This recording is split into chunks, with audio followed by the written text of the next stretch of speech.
तो आप सबकी इजाज़त से मैं आज का जो विषय है वो हिंदी में बोलना चाहूँगा, क्योंकि ये बहुत नाजुक विषय है और आज के माहौल में अगर कहीं ज़ुबान लड़खड़ा गई या कहीं कोई गलत शब्द का प्रयोग कर दिया गया तो सोशल मीडिया पे आधा घंटा आप बोले होंगे तो भी 30 सेकंड का उतना एक कट निकाल कर प्रचलित करके उसको पूरा बेहूदी तरीके से फैलाया जाता है। तो वो ना हो इसलिए जिस भाषा में ज़्यादा मैं आसानी से बोल सकता हूँ वो भाषा में बोल रहा हूँ आपके साथ। बापू को मारने के कई कारणों में से एक कारण कि जिस एक शब्द प्रयोग को अडवाणी जी ने बहुत प्रचलित किया, मुस्लिम तुष्टीकरण, उसका उनके ऊपर इल्ज़ाम हमेशा लगाया जाता है। और आज के वातावरण में मुस्लिम तुष्टीकरण यानी राष्ट्र से द्रोह, उसके साथ उसको सरखाया जाता है। और इसलिए आज हिंदुस्तान में ऐसी एक मेजॉरिटी है जो बापू को शैतान और नथुराम को दिव्य मानने लगे हैं और उसकी पूजा करते हैं। और इसलिए इस विषय के ऊपर बहुत गहराई से बोलना बहुत ज़रूरी है। हिंदुस्तान की राजनीति अगर हम देखें आज़ादी से पूर्व और आज़ादी के बाद, वो हमेशा मेजॉरिटी माइनॉरिटी, हिंदू मुसलमान, सवर्ण दलित, ऐसे तमखों में बटी हुई रही है हमेशा। और जो नेता बने हैं उनके ऊपर भी लेबल हमेशा लगे हुए रहते हैं, ये हिंदू नेता, ये मुसलमान नेता, ये सवर्ण का नेता, ये दलितों का नेता। सवर्ण के नेता अपनी एडवर्टाइजिंग नहीं करते क्योंकि वो इलेक्टोरल डेमोक्रेसी में शायद उनको दिक्कत हो। आजकल वो भी किया जाता है। आजकल के दौर में जो तिलकों का दौर दिखता है वो वही एडवर्टाइजिंग है कि भाई मैं किस कास्ट में, किस जाति में रहता हूँ। बोलना नहीं पड़ता, तिलक देख के ही पता चल जाता है कि ये कौन से जाति के लोग हैं। और वो तिलकों की का कद आजकल बढ़ता जा रहा है। ये एक एडवर्टाइजिंग बोर्ड बन गया हो वैसा हो गया। और बापू ने वही चीज़ को समझा था। राजनीति के नेता के स्वरूप में अगर बापू को हम देखें तो इतिहास से लेकर वर्तमान तक हिंदुस्तान में अगर कोई ऐसा नेता हो कि जिसने किसी एक वर्ग के नेतृत्व का दावा कभी ना किया हो तो वो बापू है। और इसीलिए उनके लिए कहा जाता है कि गांधी के पीछे सिर्फ सरकारी दीवार है, क्योंकि किसी एक धर्म को, किसी एक जाति को, किसी एक वर्ग को उन्होंने कभी अपना नहीं बताया या उनका वो होके नहीं रहे। और इसलिए उनको हिंदू मुसलमान के तराजू में तोलना उनके साथ सबसे बड़ी नाइंसाफ़ी हमेशा हुई है। उन्होंने कभी भी ये बात कही नहीं है। वो जब नोआखली गए तो हिंदू को बचाने नहीं गए थे, वो वहाँ गए थे इंसानों को बचाने के लिए। नोआखली से जब वो बिहार गए तो मुसलमानों को बचाने के लिए नहीं गए थे, बिहार में भी इंसानों को ही बचाने के लिए गए थे। और दोनों जगह पर इंसानों के साथ मरती हुई इंसानियत को बचाने के लिए वो गए थे। उनके लिए वो महत्व का हुआ करता था। तो ये कहना कि हिंदू मुसलमान विषय के ऊपर, हाँ, अडवाणी को हम उस तो तराजू में तोल सकते हैं, जिन्ना को उस तराजू में तोल सकते हैं, सावरकर को उस तराजू में तोल सकते हैं। मोदी को कौन से तराजू में तोले वो मुझे पता नहीं है, क्योंकि वो हर बंदर का व्यापारी है, जहाँ से फ़ायदा होता है वहाँ चला जाता है। तो अभी तक उसको क्लासिफाई करना ज़रा मुश्किल हो जाता है। लेकिन ये सारे नेता हैं, उनको हम उन लेबलों के साथ पहचान सकते हैं। गांधी एक ही है जिसके ऊपर कोई लेबल चिटकता नहीं है। और ये सबसे बड़ी उलझन सभी लोगों की उसके जीवन काल में भी रही और उनके मृत्यु के बाद भी रही कि इसको हम किस तरह से क्लासिफाई करके साइडलाइन कर दें। और इसलिए झूठ का प्रचार हमेशा किया जाता है। लेकिन ये उदारवाद आया कहाँ से, ये जानना बहुत ज़रूरी है कि ये संस्कार पड़े किस तरह से।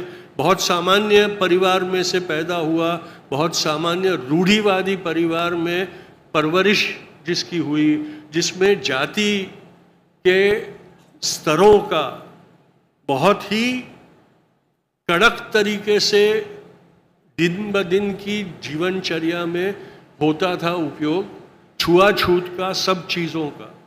वैसे परिवार में बड़ा हुआ, पैदा हुआ लड़का, उसमें ऐसे उदारवादी विचार कहाँ से आए, ये सोचना, इसकी जानकारी लेना ज़रूरी है। तभी जाके हमको मोहनदास गांधी की जो फितरत बनी आने वाले दिनों में, उनकी जो राजनीति बनी, वो कहाँ से उसका उद्भव हुआ, वो हमें समझ में आता है। ये समझना बहुत ज़रूरी है। सबसे पहली बात ये थी कि बापू के परिवार में उनके पूर्वजों से लेकर प्रदेश सेवा की वृत्ति हुआ करती थी। उस जमाने में प्रदेश होते थे, राष्ट्र की परिकल्पना नहीं थी, प्रदेश हुआ करते थे। ये पूरा परिवार काठियावाड़, गुजरात के अंदर जो काठियावाड़ जिसको सौराष्ट्र भी कहा जाता है, उस इलाके में गांधी परिवार प्रस्थापित हुआ था। और गांधी परिवार में बापू के पूर्वजों का व्यवसाय था, जिस प्रांत में रहते थे, जिस राज्य में रहते थे, उसके राजा या नवाब की सेवा करना, उसके दरबार में पोस्ट लेना। बापू के दादा तक जो पूर्वज थे, वो सारे सीमा शुल्क जमा करने वाले अधिकारी, कारभारी हुआ करते थे। बापू के दादा ओता बापा उत्तम चंद गांधी सबसे पहले पोरबंदर के राजा के दीवान बने, और तब से गांधी परिवार में दीवान बनने की परंपरा शुरू हुई। लेकिन बहुत ही आदर्शवादी होने के कारण कई बार अपने राजा के साथ मतभेद होने पर नौकरी छोड़कर कहीं और जाने की नौबत भी आई थी। तो काठियावाड़ में ही तब जितने हिंदू राजा हुआ करते थे, उतने ही मुसलमान नवाब और राजा भी थे, छोटी छोटी रियासतों के मालिक। तो उत्तम चंद बापा जूनागढ़ के नवाब के वहाँ भी उन्होंने काम किया था। और जूनागढ़ के नवाब ने उनकी कार्यनिष्ठा का सम्मान करते हुए एक प्रमाण पत्र दिया था कि कभी भी अगर सौराष्ट्र के ऊपर कोई मुसीबत आए, विपदा आए, आपदा आए, तो उसके निवारण के लिए गांधी परिवार के पास जाना अनिवार्य है, क्योंकि यही परिवार है जो इस राज्य का, इस राष्ट्र का भला करेंगे और उनमें ये क्षमता है। ऐसा परवाना जूनागढ़ के नवाब ने दिया था। उन्होंने एक छोटी सी ज़मीन का टुकड़ा भी निःशुल्क परिवार को दिया था कि इसमें से उनकी रोज़ी निकल आए, और व्यापार, अपने राज्य में व्यापार करने के का परवाना भी उनको दिया था। तो मुसलमान लोगों के वहाँ भी काम उतनी ही निष्ठा से, उतनी ही वफादारी से गांधी परिवार ने किया।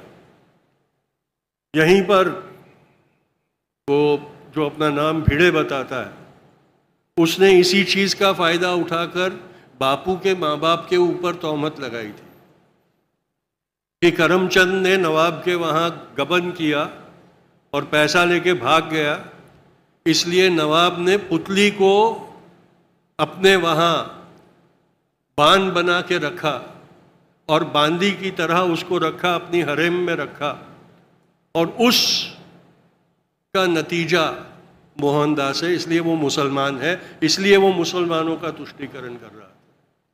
ये जो जाहिल लोग हैं वो इस तरह से इतिहास का उपयोग करते हैं, लेकिन ये इतिहास समझना बहुत ज़रूरी है कि किस तरह से ये आया। गांधी परिवार जो था, सौराष्ट्र में वैष्णवों के अंदर एक शाखा है जो प्रणामी कहे जाते हैं, और प्रणामी जो लोग, प्रणामी संप्रदाय में जो लोग हैं, उनके धर्म में, उनके घरों में सारे धर्मों की पूजा की जाती है।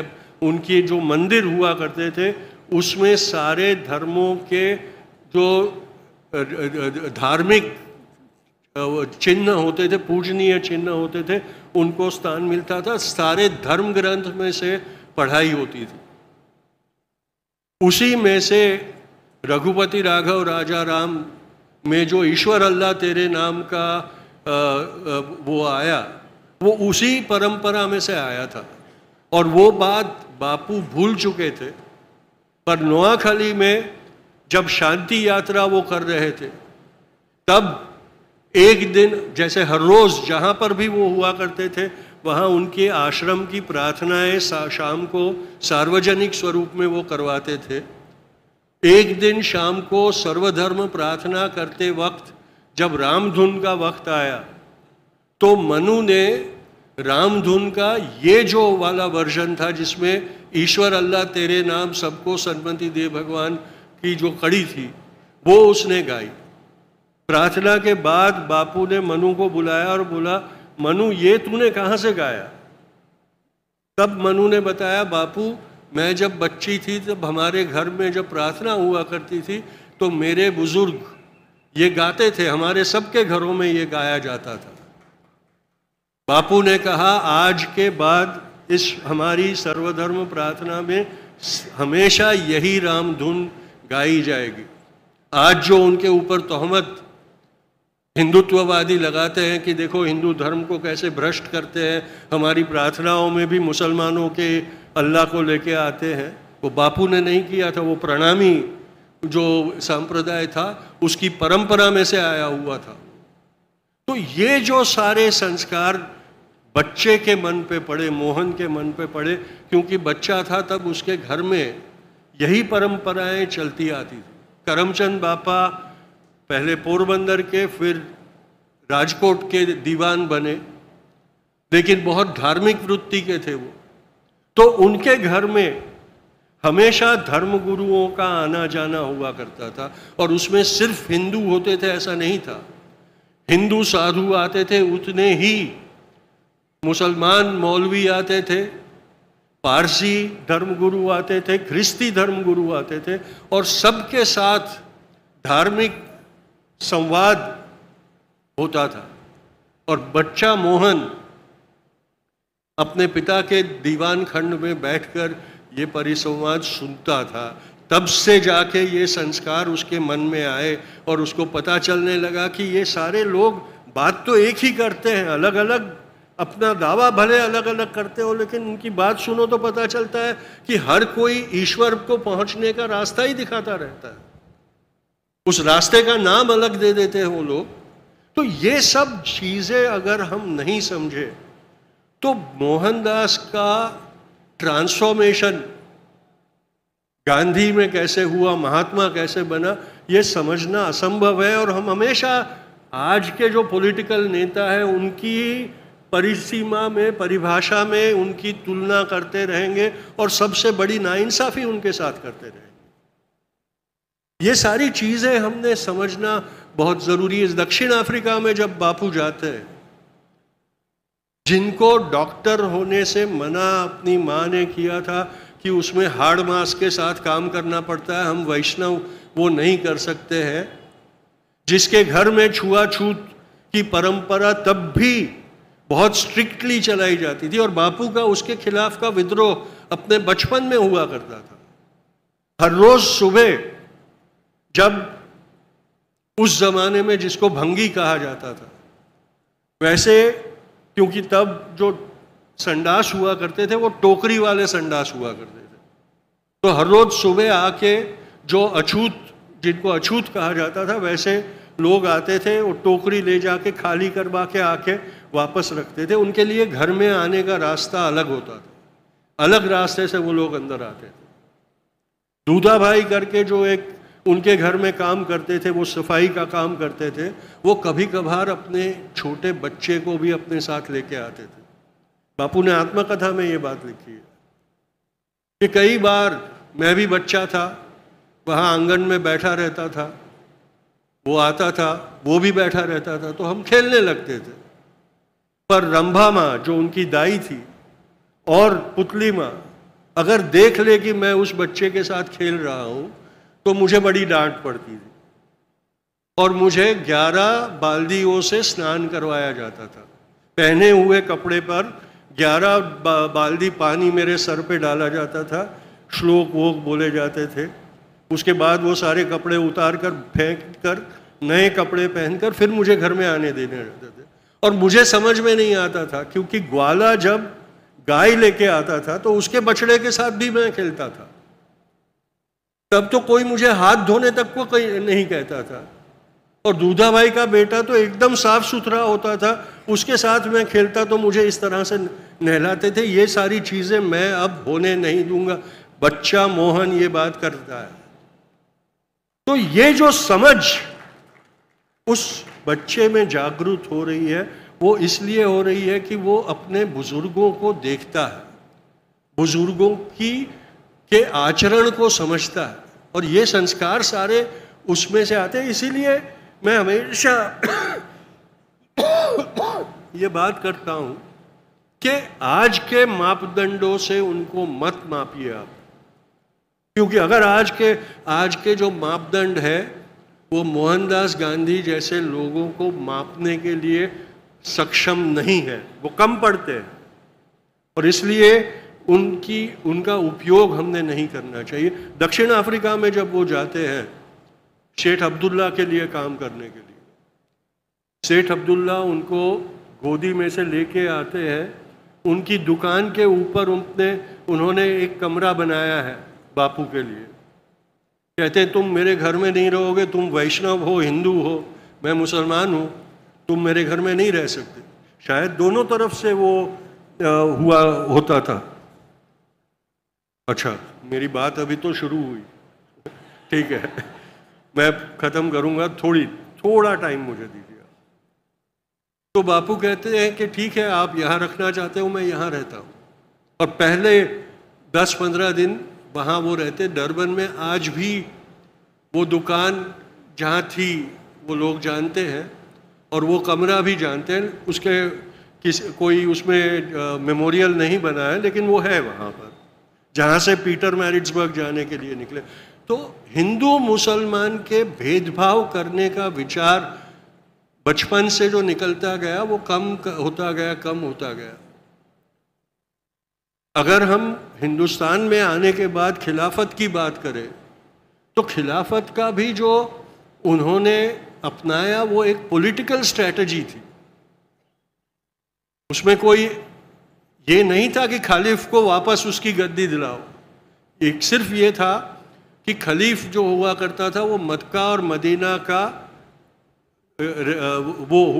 कंट्रोलर होता था। एक मुसलमानों इस्लाम में जो सबसे पवित्र जगह है उसका रखवाला हुआ करता था। अब ब्रिटिशरों ने एक क्रिश्चियन गवर्नर को उसका रखवाला, उसका संरक्षक बना के रखा। ये मुसलमान को पसंद ना आए, ये बात जायज़ है।